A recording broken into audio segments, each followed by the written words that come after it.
মাশাআল্লাহ। ওই পিছনের ছোট ভাইয়ের একটু সামনের দিকে আগাও। আল্লাহ তাআলা প্রত্যেকের সামনের খালি জায়গা প্রত্যেককে পূরণ করে বসার তৌফিক দান করে। তো যদি মনে করেন খালি জায়গা পূরণ করতে পারবেন না, তা উঠে যায় না, বসে থাকেন, সমস্যা নেই, কিন্তু ওয়াজটা শুনে। আমি আল মুস্তাদরাক আলা সাহিহাইনের একটা হাদিস দিয়ে আমার আলোচনা শুরু করব। নবী করিম সাল্লাল্লাহু আলাইহি ওয়াসাল্লাম বলেন, ইন্না লিল্লাহি সারায়া মিনাল মালায়েকা, ইন্না লিল্লাহি সারায়া মিনাল মালায়েকা। আল্লাহ রাব্বুল আলামিনের পক্ষ থেকে একদল স্পেশাল ফেরেশতা দুনিয়াতে নিযুক্ত আছেন। আল্লাহ তাআলার পক্ষ থেকে একদল স্পেশাল ফেরেশতা দুনিয়াতে নিযুক্ত আছে। তাদের আর কোনো ডিউটি নাই, তাদের আর কোনো কাজ নাই। সারায়া মিনাল মালায়েকা, তারা দুনিয়াতে ঘুরে বেড়ান, উড়ে বেড়ান। তারা দুনিয়াতে ঘুরে বেরিয়ে উড়ে কি করেন? তাহুল্লু, তালাশ করতে থাকেন। ফাতাকিফু ফি মাজালিসিজ যিকর, যদি দেখেন দুনিয়ার কোন জায়গায় জিকিরের কোন মজলিস আছে, ফেরেশতারা ওই জিকিরের মজলিসে বসে যান। এরপর নবী করিম সাল্লাল্লাহু আলাইহি ওয়াসাল্লাম বলেন, ইযা মারারতুম বিরিয়াদিল জান্নাহ, দুনিয়াতে আপনি কোথাও হাঁটছেন, দুনিয়াতে আপনি কোথাও চলছেন, দুনিয়াতে আপনি কোথাও ঘুরছেন, দুনিয়াতে আপনি কোথাও খাচ্ছেন, ইযা মারারতুম বিরিয়াদিল জান্নাহ, দুনিয়াতে আপনার চলার পথে, আসার পথে, যাওয়ার পথে, হাঁটার পথে, নবী করিম সাল্লাল্লাহু আলাইহি ওয়াসাল্লাম বলেন, দুনিয়াতে তোমার চলার পথে, আসার পথে, যাওয়ার পথে, হাঁটার পথে কোন জায়গায় যদি দেখো জান্নাতের বাগান সাজানো, নবী করিম সাল্লাল্লাহু আলাইহি ওয়াসাল্লাম বলেন, ফারতাউ। আপনি খুলনা থেকে ঢাকা যাচ্ছেন, খুলনা থেকে সাতক্ষীরা যাচ্ছেন, যশোর যাচ্ছেন, গোপালগঞ্জ যাচ্ছেন, শ্বশুরবাড়ি যাচ্ছেন, বাজারে যাচ্ছেন, নবী করিম সাল্লাল্লাহু আলাইহি ওয়াসাল্লাম বলেন, আপনার চলার পথে, আসার পথে, হাঁটার পথে, যাওয়ার পথে যদি দুনিয়ার কোন জায়গায় দেখেন জান্নাতের বাগান সাজানো, নবী করিম সাল্লাল্লাহু আলাইহি ওয়াসাল্লাম বলেন, ফারতাউ। যদি কোথাও দেখেন জান্নাতের বাগান সাজানো, তাহলে কিছু সময় জান্নাতের বাগানে অবস্থান করবে। সাহাবায়ে কেরাম জিজ্ঞেস করলেন, ওমা রিয়াদুল জান্নাহ ফিল আরদ ইয়া রাসূলুল্লাহ, দুনিয়াতে তো আমরা এক জান্নাতের বাগান জানি মদিনায়, যেটাকে বলা হয় রিয়াদুল জান্নাহ। নবী করিম সাল্লাল্লাহু আলাইহি ওয়াসাল্লাম বলেছেন, মা বাইনা মিম্বারি ওয়া হুজরাতি রাউদাতুম মিন রিয়াদিল জান্নাহ, আমার হুজরা আর আমার ঘরের মধ্যবর্তী যে জায়গাটা আছে, ওই জায়গাটা হলো জান্নাতের বাগান। সাহাবায়ে কেরাম বলেন, ওমা রিয়াদুল জান্নাহ ফিল আরদ ইয়া রাসূলুল্লাহ, আমরা এক জান্নাতের বাগান জানি মদিনায়, কিন্তু খুলনা গায়ে করে আবার জান্নাতের বাগান কোনটা? খুলনাতে আবার জান্নাতের বাগান কোনটা? বাংলাদেশে আবার জান্নাতের বাগান কোনটা? সিলেটে আবার জান্নাতের বাগান কোনটা? ওমা রিয়াদুল জান্নাহ ফিল আরদ ইয়া রাসূলুল্লাহ, ও আল্লাহর নবী, দুনিয়াতে আবার জান্নাতের বাগান কোনটা? আল্লাহ নবী সাল্লাল্লাহু আলাইহি ওয়াসাল্লাম জবাব দিচ্ছেন, খিলাতুদ যিকর। আল্লাহর কোন বান্দারা যদি কোথাও হালকায় জিকিরের হালকা করে, আল্লাহর কোন বান্দারা যদি কোনো জায়গায় আল্লাহর জিকির করার জন্য একত্রিত হয়, তাদের উপরে থাকবে সামিয়ানা, তাদের নিচে থাকবে চাটাই, হয়তো দামি এসি থাকবে না, দামি খাবার থাকবে না, কিন্তু মর্যাদার দিক থেকে আল্লাহ তাআলা এই জায়গাকে জান্নাতের বাগান বানিয়ে দেন। আমি আপনাদের সামনে খুব লম্বা আলাপ করতে পারবো না, খুব লম্বা আলাপ করার মতো ফিটনেস এখন আমার নাই। সংক্ষিপ্ত কয়েকটা কথা আপনাদের সামনে পেশ করব। এক নম্বর কথা হলো, আমাদের পরিচয় আমরা মুসলিম, আমাদের পরিচয় আমরা, দেখেন আমরা যে মুসলমান, এটা আমাদের কপালে লেখা নাই। যারা হিন্দু তাদের কপালে লেখা নাই হিন্দু, যারা বৌদ্ধ তাদের কপালে লেখা নাই বৌদ্ধ। দেখতে সবাই মানুষ, আমার ধরতে হাত লাগে তাদেরও হাত লাগে, আমার খেতে মুখ লাগে তাদেরও মুখ লাগে, আমার দেখতে চোখ লাগে, তাদেরও চোখ লাগে, আমার হাঁটতে পা লাগে, তাদেরও পা লাগে। কারো ধর্মের পরিচয় মানুষের কপালে লেখা নাই, আমারও খিদে লাগে, তাদেরও লাগে, আমারও জৈবিক চাহিদা পূর্ণ করতে হয়, তারও করতে হয়, আমিও হাসি কান্না পাই, সেও হাসি কান্না পায়। নবী করিম সাল্লাল্লাহু আলাইহি ওয়াসাল্লাম এই যে আমাদের পার্থক্যের সীমারেখা হলো, দেখতে সবাই মানুষের, কিন্তু পার্থক্যের সীমারেখা কেন এসেছে? পার্থক্যের ভিন্নতা, পরিচয়ের ভিন্নতা হয়েছে বিশ্বাসের ভিন্নতার কারণে। কিছু বিশ্বাস পালন করার কারণে আমরা মুসলিম, আর ইসলামের বিপরীত কিছু বিশ্বাস পালন করার কারণে কেউ হিন্দু, কেউ বৌদ্ধ, কেউ ইহুদি, কেউ খ্রিস্টান। এবার বলেন, বিশ্বাসের ভিন্নতার কারণে পরিচয়ের ভিন্নতা হয়ে যাচ্ছে।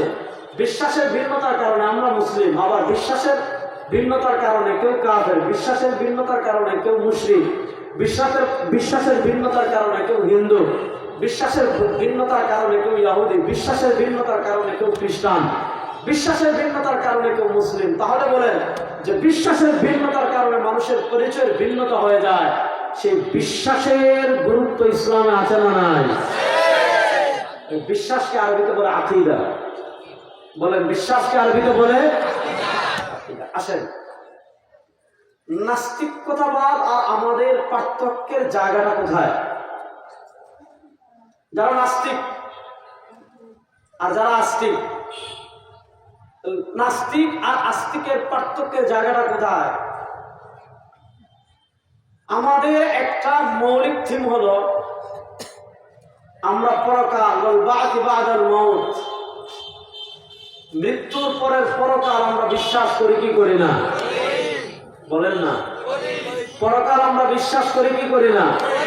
আমরা বিশ্বাস করি যে আসমান, এই যে জমিন, এই যে চন্দ্র, এই যে সূর্য, এই যে গ্রহ, এই যে নক্ষত্র, আমরা বিশ্বাস করি কুল্লু শাইইন হালিক ইল্লা ওয়াজহা।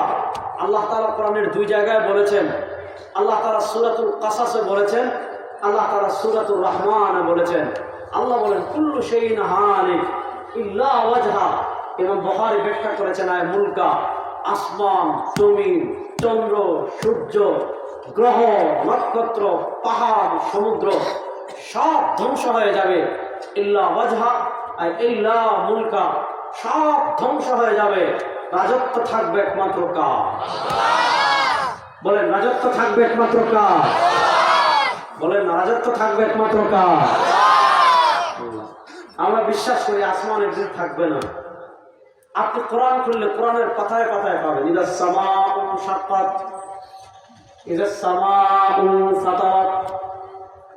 আপনি কোরআনে পাবেন আল কারিআ, মাল কারিআ, ওয়া মা আদরাকা মাল কারিআ, ইয়াওমা ইয়াকুনুন নাস কাল ফারাশিল মাবসুস। আপনি কোরআনে পাবেন ইদা যুলজিলাতিল আরদু জিলজালাহা।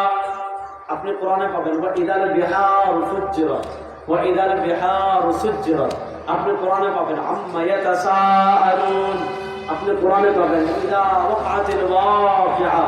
আমরা বিশ্বাস করি আসমান, জমিন, চন্দ্র, সূর্য, গ্রহ, নক্ষত্র কিছুই থাকবে না, সব ধ্বংস হয়ে যাবে। ক্ষমতা কারো চিরদিন থাকবে না, ক্ষমতার বড়াই করা যাবে না, ক্ষমতার দম্ভ করা যাবে না। সামান্য দুনিয়ার ক্ষমতা পেয়ে আপনি যদি আল্লাহর ক্ষমতাকে চ্যালেঞ্জ করেন, আপনি যদি আল্লাহ রাজত্বে ভাগ বসান, নিজেকে আল্লাহর বান্দা থেকে নিজে যদি আল্লাহ হওয়ার চেষ্টা করেন, নিজে যদি আল্লাহর আইনের বিপরীত আইন বাড়ানোর চেষ্টা করেন, নিজেকে যদি সর্বসার্বা মনে করেন, নিজের অস্ত্র দেখিয়ে, ক্ষমতা দেখিয়ে, পুলিশ দেখিয়ে, বিজিবি দেখিয়ে, আর্মি দেখিয়ে আল্লাহর কোরআনকে মুছে দিতে চাইবেন, আল্লাহর ইসলামকে মুছে দিতে চাইবেন, আল্লাহর দ্বীনকে মুছে দিতে চাইবেন। 1400 বছরের ইতিহাস বলে কোরআনকে যারা রাষ্ট্র ক্ষমতা দিয়ে মুছে দিতে চেয়েছে তারাই মুছে দিয়েছে। কোরআন আছে, ছিল, থাকবে ইনশাআল্লাহ।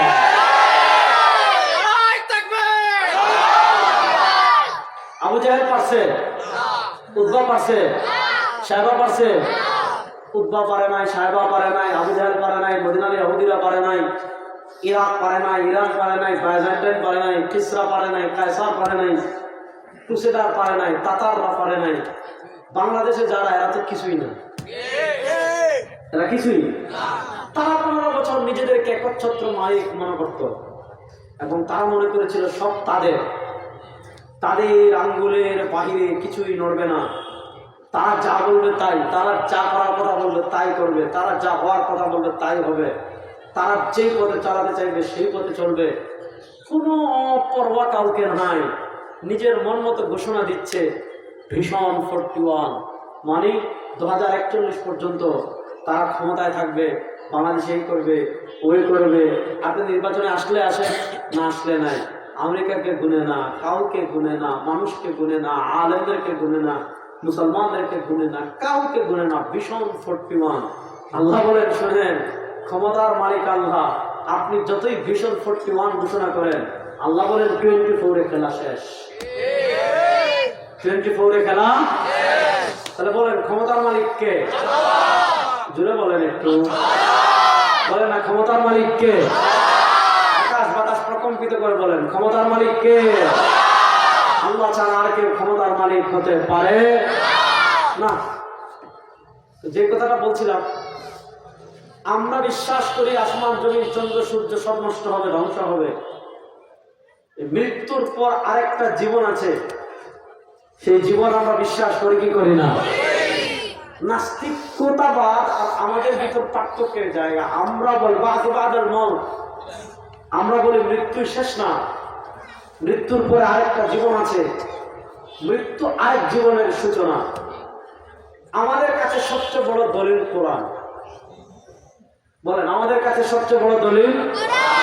আর নাস্তিকদের কাছে সবচেয়ে বড় দলিল হলো মাথা, যুক্তি, মগজ। তারা আসমান জমিন চন্দ্র সূর্য ধ্বংস হবে এটাও মানে না, আর ধ্বংস হলেও মৃত্যুর পরে আবার জীবিত হব, আবার বিচার হবে, আবার এটা হবে, আবার ওইটা হবে, এটা তারা মানে না। কেন মানে না? ওদের যুক্তি ধরে না। তাদের কথা হলো আমি মরে যাব, আমি পচে যাব, আমি গলে যাব, আমার হাড্ডি মাটির সাথে মিশে যাবে, আমার গোশত মাটির সাথে মিশে যাবে, আমার চামড়া মাটির সাথে মিশে যাবে, আমার সবকিছু মাটির সাথে মিশে যাবে। আমি কবরে 400 বছর, 500 বছর, 600 বছর, 700 বছর। একজন মানুষ নূহ আলাইহিস সালামের যুগে যারা মারা গিয়েছে, শীষের যুগে যারা মারা গিয়েছে, মূসার যুগে যারা মারা গিয়েছে, দাউদের যুগে যারা মারা গিয়েছে, সুলাইমানের যুগে যারা মারা গিয়েছে, আইয়ুবের যুগে যারা মারা গিয়েছে, তারা 400, 500, 600, 700, 800 বছর সব মাটির সাথে, তাদের গোশত নাই, চর্বি নাই, হাড্ডি নাই, কিচ্ছু নাই, সব মাটির সাথে মিশে গিয়েছে। এবার তাদের কথা হলো আরেকজন মানুষের সবকিছু মাটির সাথে মিশে গিয়েছে, সে আবার উঠবে, বিচার হবে, জান্নাতে যাবে, জাহান্নামে যাবে। এটা তারা মানে না। কেন? তাদের যুক্তি ধরে না। আমরা বলি যেখানে যুক্তি শেষ ওখানে কোরআনের খেলা শুরু, যেখানে বিজ্ঞান শেষ ওখানে কোরআনের খেলা শুরু। আমরা বিশ্বাস করি কেন? আল্লাহ কোরআন আমাদেরকে বলেছে, আল্লাহ তাআলা সূরাতুল হজ্জের 5 নম্বর আয়াতে বলেছেন, ইয়া আইয়ুহান নাস। আল্লাহ তাআলা দুনিয়ার তামাম মানুষদেরকে বলেছেন, আল্লাহ তাআলা যেমন মুমিনদেরকে বলেছেন, আল্লাহ তাআলা তেমন মুশরিকদেরকে বলেছেন, আল্লাহ তাআলা তেমন বেঈমানদেরকে বলেছেন, আল্লাহ তাআলা তেমন কাফেরদেরকে বলেছেন। আল্লাহ তাআলা মুশরিক, বেঈমান, কাফের সবাইকে উদ্দেশ্য করে বলেছেন, ইন কুনতুম ফি রাইবিন মিনাল বাস, ইন কুনতুম ফি রাইবিন মিনাল বাস। শুনো, পুনরুত্থান নিয়ে যদি তোমাদের সামান্য পরিমাণ সন্দেহ থাকে, আমি মাটির সাথে মিশে গেলে আল্লাহ আবার আমাকে কেমনে সৃষ্টি করবেন? আমি মাটির সাথে মিশে গেলে আমার গোশত, চর্বি, চামড়া, হাড্ডি সব মাটির সাথে মিশে যাওয়ার পর আল্লাহ আবার আমাকে কেমনে সৃষ্টি করবেন? আল্লাহ আবার কেমনে আমাকে উঠাবেন? আল্লাহ আবার কেমনে আমাকে তৈরি করবেন? আল্লাহ বলেন, ইন কুনতুম ফি রাইবিন মিনাল বাস। শুনো আমার উম্মাহ, পুনরুত্থান নিয়ে যদি তোমাদের সামান্য পরিমাণ সন্দেহ থাকে, ফা ইন্না খালাকনাকুম মিন তুরাব। তোমরা দুনিয়াতে ছিল না, তোমার বাপ দাদা 14 গোষ্ঠী দুনিয়াতে কেউ ছিল না। আল্লাহ বলেন, ফাইন্না খালাকনাকুম মিন তুরাব। শোনো, আমি তোমাদেরকে সামান্য মাটি থেকে সৃষ্টি করতে পেরেছি। এবার বলেন যে আল্লাহ আমাদেরকে সামান্য মাটি থেকে সৃষ্টি করতে পেরেছেন, আমার লাশ যদি হাড্ডি মাটি সব কবরের সাথে মিশে যায়, যে আল্লাহ আমাকে প্রথম মাটি থেকে সৃষ্টি করতে পেরেছেন, আমার হাড্ডি, চর্বি, গোশত এগুলো মাটির সাথে মিশে যাওয়ার পর আবার আমাকে কবর থেকে সেই আল্লাহ সৃষ্টি করতে পারবেন কি পারবেন না? এখানে হলো তাদের আমাদের কোরআন বলে আল্লাহ সৃষ্টি করবেন। সুতরাং সারা দুনিয়া শুনেন, আমরা কখন বিজ্ঞানকে সবচেয়ে বড় দলিল মানি না। বিজ্ঞান যদি কোরআনের সাথে মিলে, নবী ইসলামের কথার সাথে মিলে, আলহামদুলিল্লাহ। বিজ্ঞান যদি কোরআনের সাথে না মিলে, ওই বিজ্ঞানে আমরা 100 বার লাথি মারি, ওই বিজ্ঞানে আমরা 1000 বার লাথি মারি। আমাদের কাছে দলিল বিজ্ঞান না, আমাদের কাছে দলিল আল্লাহর কোরআন এবং সরওয়ারে দু আলমের হাদিস। এর বাইরে যদি বিজ্ঞান মিলে আলহামদুলিল্লাহ, না মিললে আমাদের কিছু যায় না। তাহলে মৃত্যুর পর আবার আরেকটা জীবন আছে, এটা আমরা বিশ্বাস করি কি করি না? মৃত্যুর পরের জীবনের দুইটা পথ। ওখানে সুশীল সাজার সুযোগ নেই, ওখানে বুদ্ধিজীবী সাজার সুযোগ নেই, ওখানে নিরপেক্ষ সাজার সুযোগ নেই। ওখানে পথ দুইটা, হয় জান্নাত না হয় জাহান্নাম। বলেন, হয় জান্নাত না হয়। বলেন ওখানে পথ কয়টা? বলেন না, ওখানে পথ কয়টা? জোরে বলতে হবে, ওখানে পথ কয়টা? হয় জান্নাত না হয়। আমরা জান্নাতে যেতে চাই না, দেখি একটু হাত। আমরা জান্নাতে যেতে চাই কি চাই না? হাত নামান। এবার আমার মুখ এই পিছিয়ে দাঁড়া, পরে স্লোগান দিবে। জান্নাতে যেতে হলে 1 নাম্বার যে জিনিস লাগবে ওটার নাম হলো ঈমান। বলেন, জান্নাতে যেতে হলে 1 নাম্বার যে জিনিস লাগবে ওটার নাম। বিরক্ত হয়ে যাচ্ছেন? একটু জোরে বলেন, জান্নাতে যেতে হলে 1 নাম্বার যে জিনিস লাগবে ওটার নাম। আমাদের নবী করিম সাল্লাল্লাহু আলাইহি ওয়াসাল্লাম তিনি আমাদেরকে অনেক ভালোবাসতেন। বাসতেন না? কথা বলেন না। আমাদের নবী করিম সাল্লাল্লাহু আলাইহি ওয়াসাল্লাম আমাদেরকে কত ভালোবাসতেন দেখেন। আমার নবী আমাদেরকে কত ভালোবাসতেন এটা বলে বোঝানোর মতো না। আমি বেশি কথা বলবো না, আমি কয়েকটা হাদিস আপনাদেরকে পড়ে শোনাই। এই কয়েকটা হাদিস শুনলেন নবী করিম সাল্লাল্লাহু আলাইহি ওয়াসাল্লাম আমাদেরকে কতটুকু মহব্বত করতেন, কতটুকু ভালোবাসতেন, এটা আপনারা বুঝবেন। হাদিস নাম্বার 1, আমাদের নবী করিম সাল্লাল্লাহু আলাইহি ওয়াসাল্লাম যখন দুনিয়া থেকে বিদায় নিয়েছেন, আমাদের নবী করিম সাল্লাল্লাহু আলাইহি ওয়াসাল্লাম দুনিয়া থেকে বিদায় নেওয়ার আগে, নবী করিম সাল্লাল্লাহু আলাইহি ওয়াসাল্লাম দুনিয়া থেকে বিদায় নেওয়ার আগে আমাদেরকে কিছু ওসিয়ত করে গিয়েছেন, আমাদেরকে কিছু আশার বাণী দিয়ে গিয়েছেন, আমাদেরকে কিছু ভবিষ্যৎবাণী করে গিয়েছেন। তার ভিতর একটা আশার বাণী তিনি আমাদেরকে শুনিয়ে গিয়েছেন।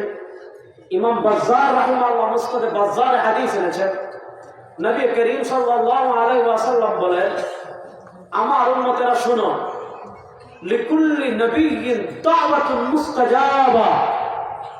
আল্লাহ তাআলা দুনিয়াতে যত নবী পাঠিয়েছেন, আল্লাহ তাআলা দুনিয়াতে যত রাসূল পাঠিয়েছেন, লিকুল্লি নবিয়্যিন দাওয়াতুন মুস্তাজাবা, সব নবীকে, সব রাসূলকে আল্লাহ তাআলা দুনিয়াতে একটা অফার দিয়েছেন। কিসের অফার? দাওয়াতুল মুস্তাজাবা। আল্লাহ তাআলা দুনিয়াতে যত নবী পাঠিয়েছেন, আল্লাহ তাআলা দুনিয়াতে যত রাসূল পাঠিয়েছেন, সব নবীকে, সব রাসূলকে আল্লাহ তাআলা দুনিয়াতে একটা অফার দিয়েছেন। সেটা কিসের অফার? দাওয়াতুল মুস্তাজাবা, কবুল দুআর অফার। আল্লাহ তাআলা সব নবীকে একবার বলেছেন, নবী আপনি একটা দোয়া করেন, যে দোয়া করবেন আল্লাহ আপনার সেই দোয়া কবুল করবে। যা আপনি চাইবেন আল্লাহ আপনাকে তা দান করবে। যা আপনি করে দেওয়ার কথা বলবেন তা আল্লাহ আপনাকে করে দিবে। নবী করিম সাল্লাল্লাহু আলাইহি ওয়াসাল্লাম বলেন, ওয়াকাদ তাআজ্জালা কুল্লু নবিয়্যিন দাওয়াতুহুম। আল্লাহ যত নবী পাঠিয়েছেন, আল্লাহ যত রাসূল পাঠিয়েছেন, সব নবীকে, সব রাসূলকে আল্লাহ তাআলা যখন অপশন দিয়েছেন, আল্লাহ তাআলা যখন অফার দিয়েছেন, সব নবী, সব রাসূল তাদের সেই কবুল দোয়া দুনিয়াতে করে চলে গিয়েছেন। কিন্তু সরওয়ারে দু আলম সাল্লাল্লাহু আলাইহি ওয়াসাল্লাম বলেন, ওয়া ইন্নী ইখতারতু দাওয়াতি লিআহলিল কাবাইর মিন উম্মতি। আল্লাহ তাআলা যখন আমাকে অফার দিয়েছেন, আল্লাহ তাআলা যখন আমাকে অফার দিয়েছেন, বলেছেন নবী আপনি দোয়া করেন, যে দোয়া করবেন আল্লাহ সেই দোয়া কবুল করবেন। যা চাইবেন আল্লাহ আপনাকে তা দান করবেন। যা করে দেওয়ার কথা বলবেন আল্লাহ আপনাকে তা দান করবেন। সরওয়ারে দু আলম সাল্লাল্লাহু আলাইহি ওয়াসাল্লাম বলেন, আল্লাহ তাআলা আমাকে সুযোগ দেওয়ার পর, আল্লাহ তাআলা আমাকে সুযোগ দেওয়ার পর আমি দুনিয়াতে কিছুই চাইনি, আমি দুনিয়াতে কিছুই করিনি। ওয়া ইন্নী ইখতারতু দাওয়াতি লিআহলিল কাবাইর মিন উম্মতি। আমি আমার স্পেশাল দোয়াটা হাসরের মাঠের জন্য রেখে দিয়েছি। যেদিন আমার ইয়তীম উম্মতেরা গুনাহ করে জাহান্নামী হয়ে যাবে, আমার উম্মতকে সুপারিশ করে জাহান্নাম থেকে জান্নাতে নিয়ে আসার জন্য আমার স্পেশাল দোয়াটা হাসরের মাঠের জন্য রেখে দিয়েছে। তাহলে বলেন নবী আমাদের প্রতি মহব্বত আছে না নাই? আজকে আপনি নেতা মানেন কাকে? আপনার নেতা আপনাকে রেখে হেলিকপ্টারে করে ভারতে পালিয়ে যায়। আপনি নেতা মানেন কাকে? যেই নেতা ব্যাংক থেকে টাকা চুরি করে, শেয়ার বাজার থেকে টাকা চুরি করে, রিজার্ভ থেকে টাকা চুরি করে, প্রজেক্ট থেকে টাকা চুরি করে, দুর্নীতি করে, চাঁদাবাজ করে, টেন্ডারবাজি করে, রাষ্ট্রের হাজার হাজার কোটি টাকা চুরি করে, বিদেশে বেগম পাড়া তৈরি করে, কর্মীদেরকে বিপদে ফেলে হাজার কোটি টাকা লুপাট করে, পাচার করে, বিদেশে বসে মাস্তানি করে, ওই চোর টাকা সম্পদ পাটপাট আমাদের নেতা হতে পারে না। আমাদের আর কোনো নেতা না।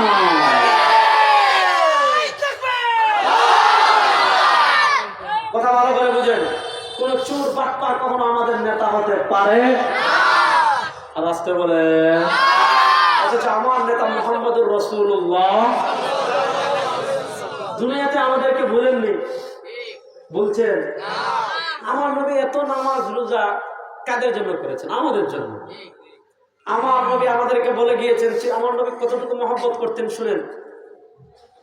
আম্মা জান আয়েশা রাদিয়াল্লাহু তাআলা আনহা বলেন লম্মা রাআইতু রাসূলুল্লাহ সাল্লাল্লাহু আলাইহি ওয়াসাল্লাম হালাতা তিব। আম্মা জান আয়েশা রাদিয়াল্লাহু তাআলা আনহা বলেন যেদিন দেখতাম নবী করিম সাল্লাল্লাহু আলাইহি ওয়াসাল্লামের মনটা একটু ভালো, যেদিন দেখতাম নবী করিম সাল্লাল্লাহু আলাইহি ওয়াসাল্লাম আজকে একটু হাসি খুশি, আম্মা জান আয়েশা বলেন আমি গিয়ে নবী করিম সাল্লাল্লাহু আলাইহি ওয়াসাল্লামকে বলতাম ইস্তাগফির লি ইনদা রাব্বিক ইয়া রাসূলুল্লাহ, আমি আয়েশার জন্য একটু দোয়া করেন তো আল্লাহর কাছে। আম্মা জান আয়েশা রাদিয়াল্লাহু তাআলা আনহা যখন নবী করিম সাল্লাল্লাহু আলাইহি ওয়াসাল্লামের কাছে বলতেন ইয়া রাসূলুল্লাহ আমার জন্য একটু আল্লাহর কাছে দোয়া করেন, আল্লাহ নবী দোয়া করতেন আল্লাহুম্মা ইগফির লি আয়েশা মা তাকাদ্দামা মিন যামবিহা ওয়া মা তাআখার, আল্লাহুম্মা ইগফির লি আয়েশা মা তাকাদ্দামা মিন যামবিহা ওয়া মা তাআখার। আয় আল্লাহ আপনার বান্দি আয়েশা যত গুনাহ আগে করেছে, আয় আল্লাহ আপনার বান্দি আয়েশা যত গুনাহ সামনে করবে তার সব গুনাহ মাফ করে দেন। আম্মা জান আয়েশা রাদিয়াল্লাহু তাআলা আনহার জন্য নবী করিম সাল্লাল্লাহু আলাইহি ওয়াসাল্লাম যখন এই দোয়া করতেন, আম্মা জান আয়েশা জানেন বন্দুকের গুলি মিস হতে পারে, আম্মা জান আয়েশা জানেন তীরন্দাজের তীর মিস হতে পারে, কিন্তু সরওয়ার দো আলম সাল্লাল্লাহু আলাইহি ওয়াসাল্লামের কোন দোয়া আল্লাহ কখনো খালি হাতে ফিরিয়ে দিতে পারেন না। আম্মা জান আয়েশা রাদিয়াল্লাহু তাআলা যখন দোয়া করতেন, আম্মা জান আয়েশার জন্য নবী করিম সাল্লাল্লাহু আলাইহি ওয়াসাল্লাম যখন দোয়া করতেন, আম্মা জান আয়েশা খুশি হয়ে যেতেন। আল্লাহ নবী বলেন ও আয়েশা তোমার জন্য মাত্র একবার খুশি হয়ে দোয়া করেছি, তুমি খুশি হয়ে যাচ্ছ। শোনো আয়েশা, ইন্নী আদউ লি উম্মতি ফি দুবুরি কুল্লি সালাত। ও আয়েশা যেই দোয়াটা আমি তোমার জন্য একবার করেছি, আমার যে এতিম উম্মত 1400 বছর পরে দুনিয়াতে আসবে তাদের জন্য প্রত্যেক নামাজে আমি এই দোয়া করি। তাহলে আমাদের নবী আমাদেরকে মহব্বত করতেন কি করতেন না? আমাদের নবী আমাদেরকে কতটুকু মহব্বত করতেন? ইমাম বুখারী ইমাম মুসলিম রাহিমাহুল্লাহ মুসলিম শরীফের কিতাবুল ঈমানের বাবুশ শাফাআহ হাদিস এনেছেন। আল্লাহ তাআলা কিয়ামতের দিন ডাক দিবেন আনাল মালিকাল ইয়াউম, আজকের দিনের মালিক আমি, আজকের দিনের বাদশা আমি। আইনা মুলুকুল্লাহ, হে দুনিয়ার বাদশারা, ওই নমরুদ, ফেরাউন, আবু জেহেল, উতবা, শায়বা, রাবিআ, ডোনাল্ড ট্রাম্প, হাসিনা, মোদি, আইনা মুলুকুল্লাহ, দুনিয়াতে যারা সামান্য ক্ষমতা পেয়ে, তাও বৈধ পথে না, বৈধ পথে, রাতের দিনের ভোট রাতে করে, দুনিয়াতে সামান্য ক্ষমতা পেয়ে যারা বাহাদুরি করেছিল, দুনিয়াতে সামান্য ক্ষমতা পেয়ে যারা রব হয়ে গিয়েছিল, আল্লাহ তাআলা ডাক দিবেন আইনা মুলুকুল্লাহ, হে পৃথিবীর বাদশাকে কোথায়? আচ্ছা বলেন আল্লাহ যখন ডাক দিবেন জবাব দেওয়ার সাহস কেউ করবে? বলেন আল্লাহ যখন ডাক দিবেন জবাব দেওয়ার সাহস কেউ করবে? ওই সময় মুসা কালিমুল্লাহ, ইব্রাহিম খলিলুল্লাহ, ঈসা রূহুল্লাহ সব নবীরা নিজেকে নিয়ে ব্যস্ত হয়ে যাবেন। ব্যস্ত হয়ে যাবেন। শুধু একজন মানুষ ওই দিন আছেন, যখন দেখবেন আল্লাহ ডাকছেন, হাসরের মাঠ পেরেশান, উম্মাহ পেরেশান, এই উম্মার কোনো আশ্রয়ের জায়গা নাই। সরওয়ারে দু আলম সাল্লাল্লাহু আলাইহি ওয়াসাল্লাম সহিহ মুসলিমের হাদিসে বলেন, ফাখিরু সাজিদান ওয়া আহমাদুল্লাহ বিমাহামিদিহি। আমি যখন হাসরের মাঠে অসহায় অবস্থায় আমার উম্মাকে দেখব, আমি যখন দেখব আমার উম্মাহ জাহান্নামে চলে যাচ্ছে, সরওয়ারে দু আলম সাল্লাল্লাহু আলাইহি ওয়াসাল্লাম বলেন, ফাখিরু সাজিদান ওয়া আহমাদুল্লাহ বিমাহামিদিহি। আমি আল্লাহ তাআলার আরশের নিচে সিজদায় পড়ে এমন ভাবে আল্লাহর প্রশংসা করতে থাকবো, আল্লাহ তাআলার রহমতের সাগরে জুস এসে যাবে।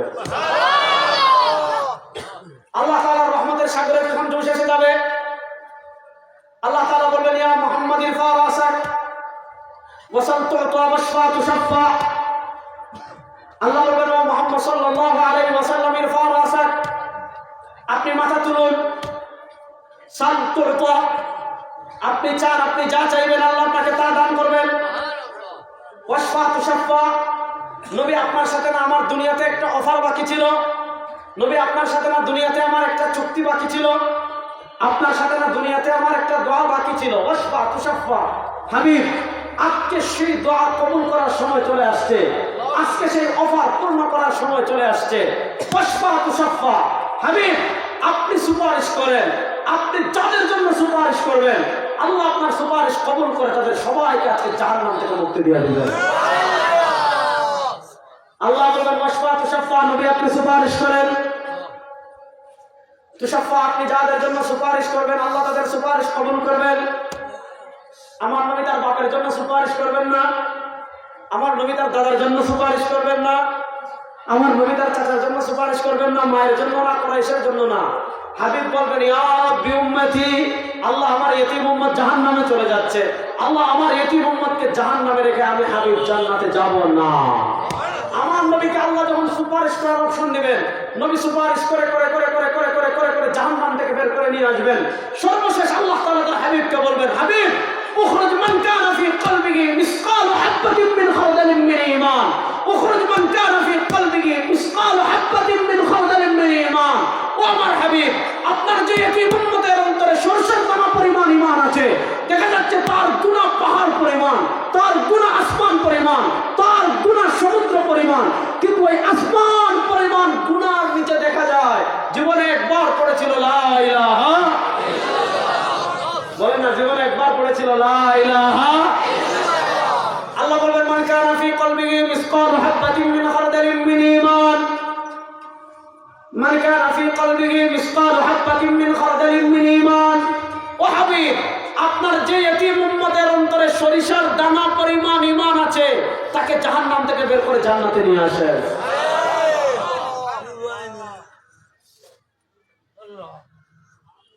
এবার একটা জিনিস চিন্তা করেন, আমার মন প্রতিকে চলে আসছে, একটা জিনিস চিন্তা করেন, আপনার অন্তরে যদি সরষের দানা পরিমাণ ঈমান থাকে আপনার জান্নাত নিশ্চিত। এবার বলেন, যে জিনিসটা জাররা পরিমাণ থাকলে, সরিষার দানা পরিমাণ থাকলে আপনার জান্নাত নিশ্চিত, ওই জিনিস থেকে দামি কোনো জিনিস দুনিয়াতে আছে? বলেন, ওই জিনিস থেকে দামি কোনো জিনিস দুনিয়াতে আছে? বলেন, তাহলে আল্লাহ তাআলা দুনিয়াতে আমাদেরকে সবচেয়ে দামি যে জিনিস দান করেছেন, ওই জিনিসের নাম রাস্তা, বলেন ওই জিনিসের নাম, বলেন ওই জিনিসের নাম। এবার আসলে উল্টা একটা হাদিস শুনে তাহলে বুঝবেন। ইমাম তিরমিজি রাহিমাহুল্লাহ তিরমিজি শরীফে হাদিস এনেছেন, ইমাম নাঈম ইবনে হাম্মাদ আল-মারওয়াজি রাহিমাহুল্লাহ কিতাবুল ফিতানে হাদিস এনেছেন। নবী করিম সাল্লাল্লাহু আলাইহি ওয়াসাল্লাম বলেন, বাদিরু বিল আমাল ইউগশিল ফিতনা কাকিতাইল লাইল ইউসবিহু আর-রাজুলু ফিহা মুমিনান ওয়া ইউমসি কাফিরা ওয়া ইউমসি মুমিনান ওয়া ইউসবিহু কাফিরা ওয়া ইয়াবিউ দীনাহু বি'আরাদিন মিনাদ দুনিয়া বিকালিল। নবী করিম সাল্লাল্লাহু আলাইহি ওয়াসাল্লাম বলেন, আমার উম্মতেরা শুনো, বাদিরু বিল আমাল, আমলের দিকে তোমরা অগ্রসর হও, আমলের পথে তোমরা অগ্রসর হও, আমলের দিকে তোমরা অগ্রসর হও। কেন?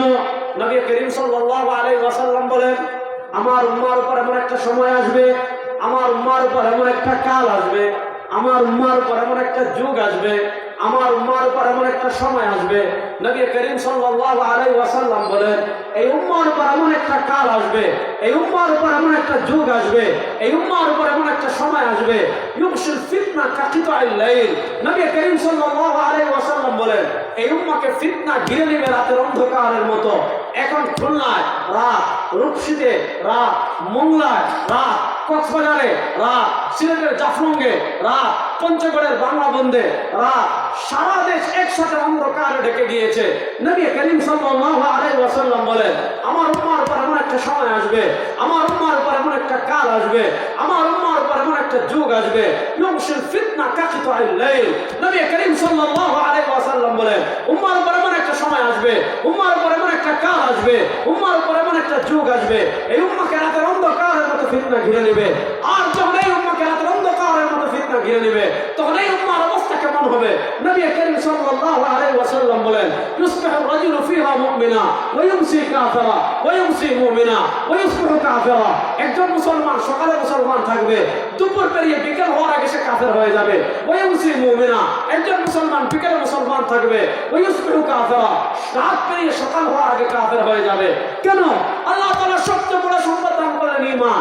এই উম্মার কাছে সকালে ঈমান থাকবে, বিকেলে থাকবে না, বিকেলে ঈমান থাকবে, রাতে থাকবে না, পরের দিন সকালে থাকবে না।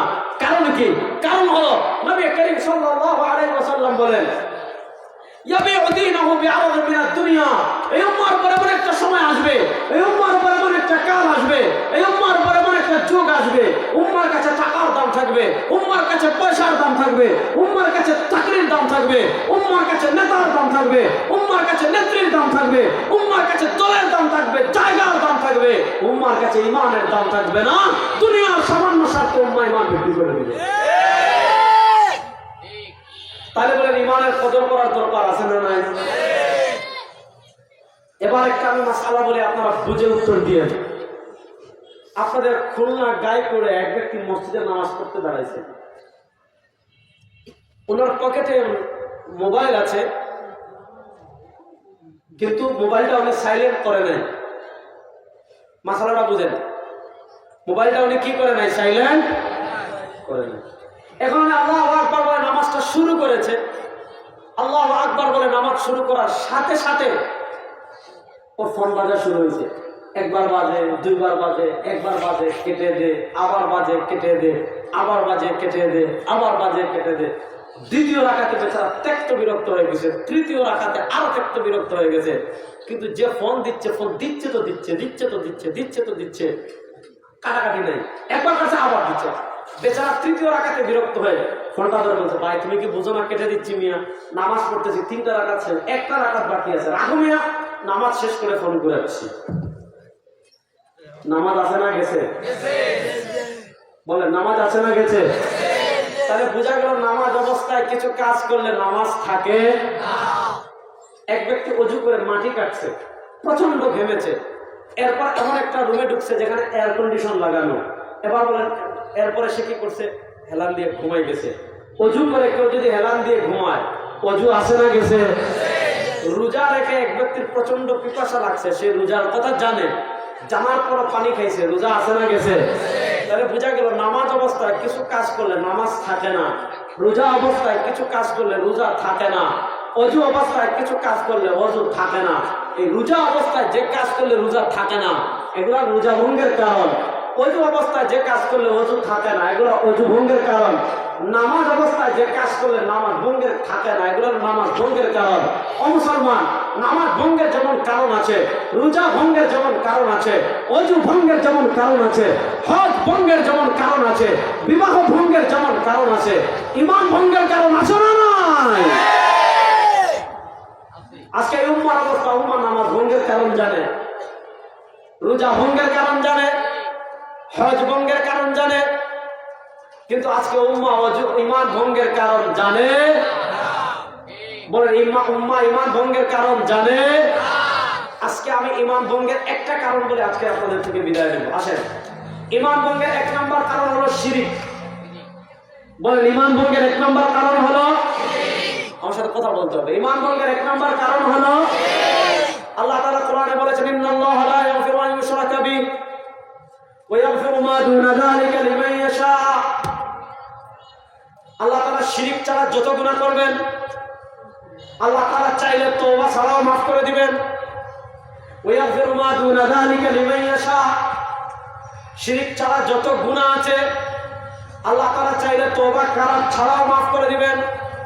কিন্তু কেউ যদি একবার শিরিক করে, কেউ যদি একবার শিরিক করে পুনরায় কালেমা পড়ে মুসলমান হওয়ার আগ পর্যন্ত আল্লাহ তাআলা শিরিকের গুনাহ কখনো মাফ করেন না। নবী করিম সাল্লাল্লাহু আলাইহি ওয়াসাল্লামকে সাহাবায়ে কেরাম রিদওয়ানুল্লাহি আলাইহিম জিজ্ঞাসা করেছেন, আইয়ু যামবি আযম ইয়া রাসূলুল্লাহ, ওগো আল্লাহর নবী বলুন তো দুনিয়াতে কোন গুনাহটা সবচেয়ে বড় গুনাহ? আইয়ু যামবি আযম ইয়া রাসূলুল্লাহ, ওগো আল্লাহর নবী আপনি বলুন তো দুনিয়াতে কোন গুনাহ সবচেয়ে বড় গুনাহ?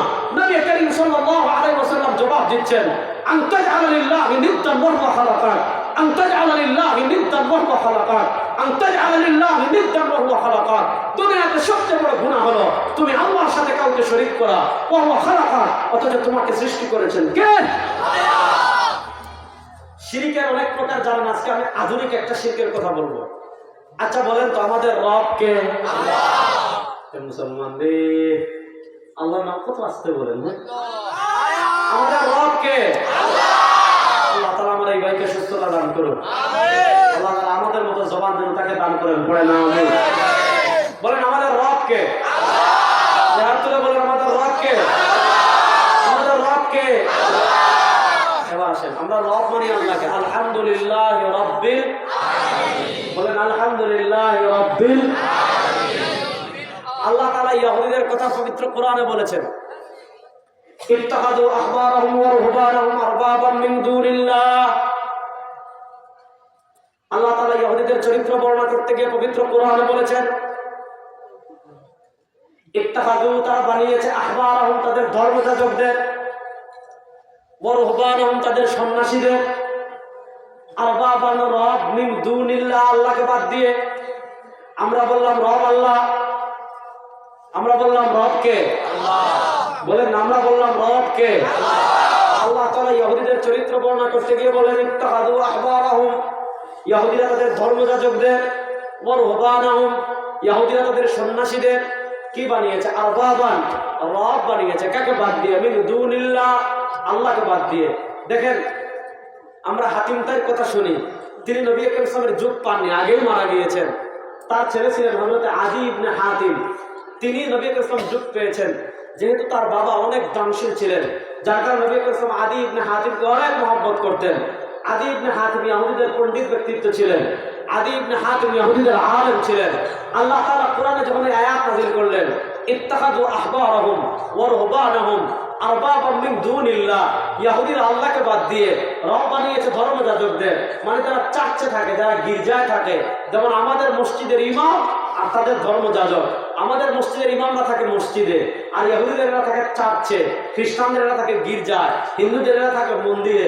তো আল্লাহ তাআলা বলেন তাদের গির্জায় যারা থাকে, তাদের চার্চে যারা থাকে, তাদেরকে তারা রব বানিয়েছে আল্লাহকে বাদ দিয়ে।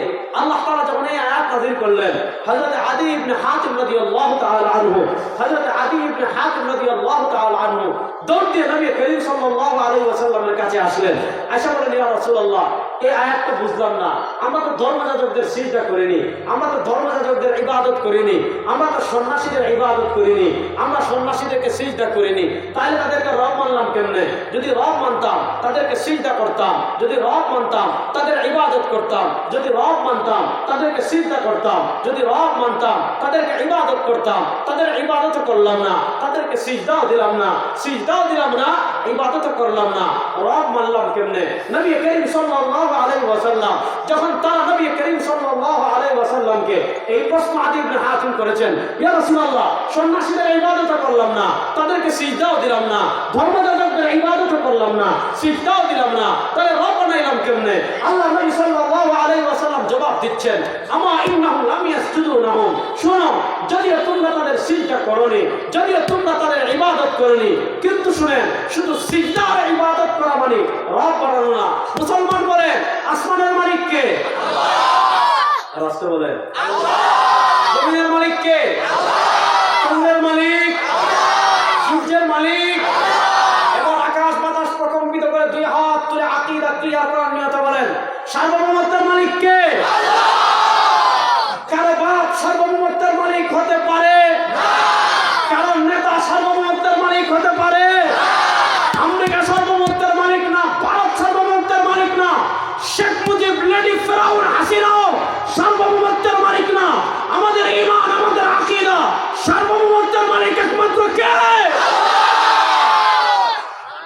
এবার বলেন, সার্বভৌমত্বের মালিক যদি আল্লাহ হন, তাহলে আল্লাহ এই জমিনে আইন চলবে কার? বলে আইন চলবে কার? আমাদের কাছে আল্লাহর আইন সবার ঊর্ধ্বে।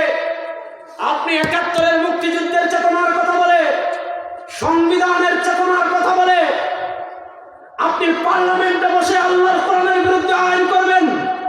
আপনি সংবিধানে যদি আল্লাহর কোরআনের বিরুদ্ধে আইন করেন, আমরা আল্লাহর কোরআন মানি, কোরআন বিরুদ্ধ সংবিধানের আইন ১৪ কোটি মুসলমান মানে না। বলেন, কোরআন বিরোধী আইন আমরা মানি? কোরআন বিরোধী মুক্তিযুদ্ধের চেতনা আমরা মানি? ইমান আমাদের কাছে সবার। এখন আইন দুই প্রকার। যেমন আপনি আইন করেছেন এখানে পেশাব করিবেন না, এটা একটা আইন। আপনি আইন করেছেন এখানে দাঁড়াবেন না, এটা একটা আইন। আপনি আইন করেছেন এখানে গাড়ি রাখবেন না, এটা একটা আইন। আপনি আইন করেছেন এখানে ময়লা ফেলবেন না, এটা আইন। এই আইনগুলো আপনি করতে পারেন। কিন্তু যে আইন আল্লাহ কোরআনে দিয়ে দিয়েছেন, ভালো করে বুঝেন, যে আইন আল্লাহ কোরআনে দিয়ে দিয়েছেন, এই আইন পরিবর্তন করার ক্ষমতা দুনিয়ার কারো বলেন না। এই আইন পরিবর্তন করার ক্ষমতা দুনিয়ার কারো। এখন দেখা যাচ্ছে তারা এই ধর্মযাজকদের রব বানাইছে কেমনে, তারা সন্ন্যাসীদেরকে রব বানাইছে কেমনে। আল্লাহ বলেন, আল্লাহ নবী জবাব দিচ্ছেন, যদিও তোমরা তাদের সিজদা করনি, যদিও তোমরা তাদের ইবাদত করনি, কিন্তু ইন্নাহুম ইযা আহাল্লু শাইআন হারামাল্লাহ ওয়া হারামু শাইআন আহাল্লাল্লাহ। একদিকে দেখা যাচ্ছে আল্লাহ কোনো বিধান দিয়েছেন এটা হালাল, ধর্মযাজকরা বলেছে এটা হারাম। একদিকে আল্লাহ বলেছেন এটা হারাম, ধর্মযাজকরা বলেছে এটা হালাল। আল্লাহ করেছেন হালাল, ধর্মযাজকরা সেটাকে হারাম করে দিয়েছে। আল্লাহ করেছেন হারাম, সন্ন্যাসীরা সেটাকে হারাম করে দিয়েছে। এবার একদিকে আল্লাহর আইন, আরেকদিকে ধর্মযাজকদের আইন, একদিকে আল্লাহর আইন, আরেকদিকে সন্ন্যাসীদের আইন। এবার আল্লাহর আইন বাদ দিয়ে, এবার আল্লাহর বিধান বাদ দিয়ে তারা সন্ন্যাসীদের আইন মেনেছে, আল্লাহর আইন বাদ দিয়ে তারা ধর্মযাজকদের আইন মেনেছে। আল্লাহ বলেন, এই যে আল্লাহর আইন বাদ দিয়ে, এই যে আল্লাহর বিধান পরিবর্তন তারা করেছে, আর তোমরা আল্লাহর আইন বাদ দিয়ে এদের আইন মেনেছ, মানে আল্লাহকে বাদ দিয়ে এদেরকে রব বানাইছো। এটার দিকে ইশারা করে আল্লাহ কোরআনে বলেছেন, ইত্তাখাযু আহবারহুম ওয়া রুহবানাহুম আরবাবাম মিন দুনিল্লাহ। এবার মুসলমান দেখেন আপনি শিরক কেমনে করেন। একদিকে কোরআন, আরেকদিকে আপনার নেতা। একদিকে কোরআন, আরেকদিকে আপনার নেত্রী। একদিকে কোরআন, আরেকদিকে আপনার দল। এবার আল্লাহ কোরআন বলে এটা কর, নেত্রী বলে ওইটা কর। আল্লাহ কোরআন বলে এদিকে যা, নেত্রী বলে ওইদিকে যা। আল্লাহ কোরআন বলে ওইদিকে যা, আপনার জাতির আব্বা কয় ওইদিকে যা। আল্লাহ কোরআন বলে এটা হালাল, আপনার নেতা বলে হারাম। আল্লাহ কোরআন বলে হারাম, আপনার দল বলে হালাল। এবার একদিকে আল্লাহর আইন, আরেকদিকে আপনার নেতার আইন।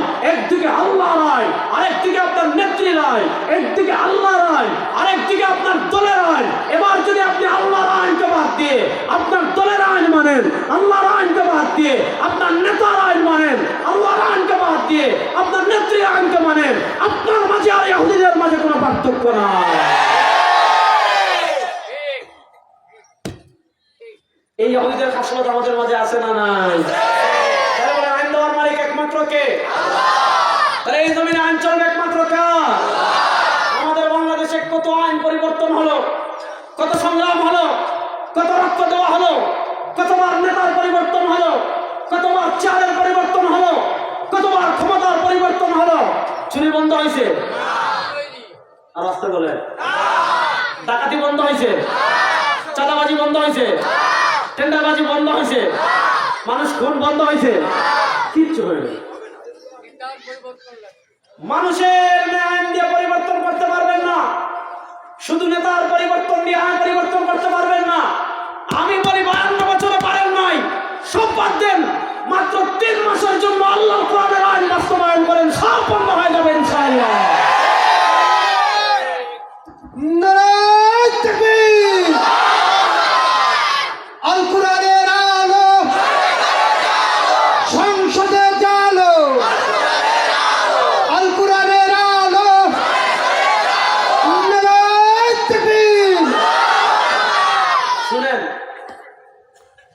এই যে আমাদের দেশ থেকে কত টাকা চুরি হয়েছে গত 15 বছর, আপনি হিসাব করতে পারবেন? এত আইন, এত পুলিশ, এত আর্মি, এত বিজিবি, কিচ্ছু দিয়ে তো চুরি বন্ধ করা গেল না, গেছে? আপনি খালি ইসলামের আইনটা 3 মাসের জন্য বাস্তবায়ন করেন, যে দেশ চুরির বাচ্চারা চুরি করবে, ইসলাম বলেছে চুরি করলে হাত কবজি পর্যন্ত কেটে ফেলে দাও, শেষ। এখন আপনি নেতা হয়ে চুরি করবেন, ইসলাম বলে কবজি পর্যন্ত হাত কাটো। কর্মীরা যখন আপনার পিছনে স্লোগান দেওয়ার জন্য আসবে যে অমুক ভাইয়ের চরিত্র ফুলের মতো পবিত্র, আচ্ছা যখন দেখবেন নেতার হাত নাই, তখন বুঝবে এটা নেতা না সুর। দেখেন ইসলাম চুরের শাস্তি দিছে, থাপড়াও হয় না, যে থাপড়াও।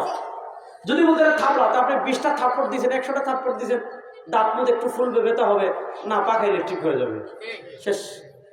আপনি তারে লাঠি দিয়ে পিটাবেন, 100টা পিটাইলে কি হবে?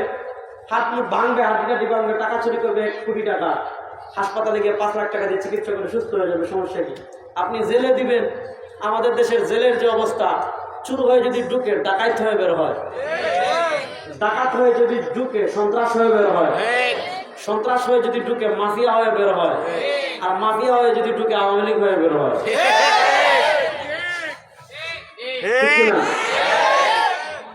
এখন আপনি জেলে দিয়ে তো চুরি বন্ধ করতে পারবেন না। হ্যাঁ, এখন ইসলাম বলেছে চুরির কি সুন্দর শাস্তি, হাত কবজি পর্যন্ত কেটে ফেলে দেন।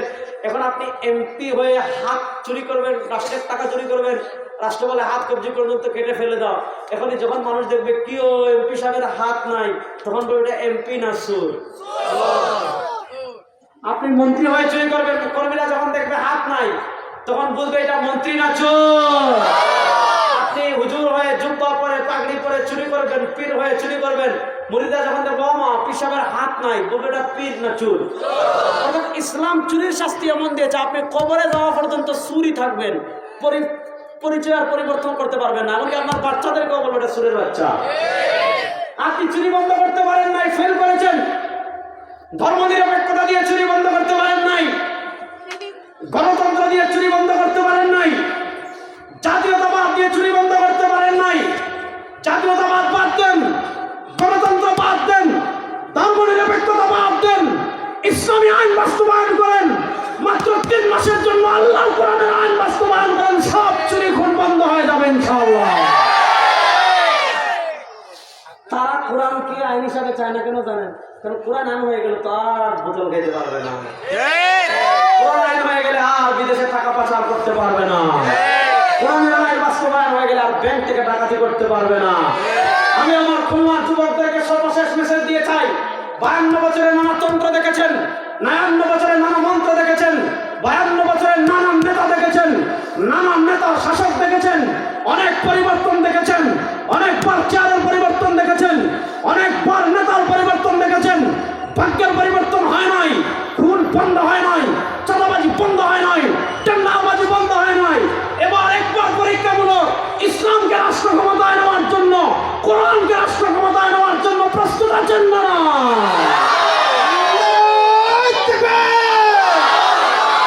তন্ত্রমন্ত্রের দিন শেষ, ইসলামের বাংলাদেশ, নবীর পরে নবী নাই, সংসদে আইন চাই, নবী নাই।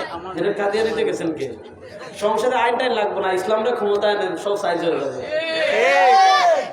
কি বলবেন? এখানে আমি বলছি ইসলাম নেন, কাদিয়ানি মাদিয়ানি তখন দেখা যাবে কোথায় যায়। ইসলামকে ক্ষমতায় নিতে চান কারা কারা? দেখে হাত তুলে।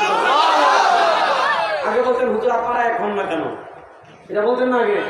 আচ্ছা এখন যদি সব ইসলামী দল, সব ইসলামী রাজনীতিবিদ ঐক্যবদ্ধ হয়ে আপনাদেরকে ডাক দেন যে একবার আমাদেরকে সুযোগ দেন, দেখি তো কোরআনকে একটু ক্ষমতায় নেই, দেখি তো খুন বন্ধ করতে পারি কিনা, চাঁদাবাজি বন্ধ করতে পারি কিনা, টেন্ডারবাজি বন্ধ করতে পারি কিনা।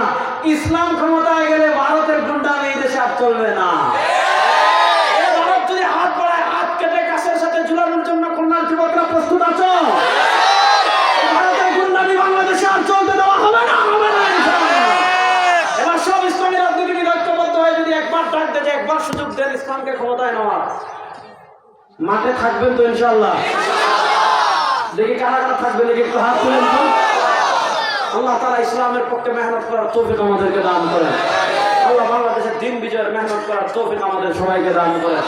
আমরা যে কথাগুলো বললাম আমাকে আপনাকে সবাইকে আমল করার তৌফিক দান করেন। আমি আসাবতু ফামিনাল্লাহ ওয়া ইন আখতাতু ফামিন্নি ওয়া মিনাশ শাইতান। সুবহানাকাল্লাহুম্মা চরমায় 20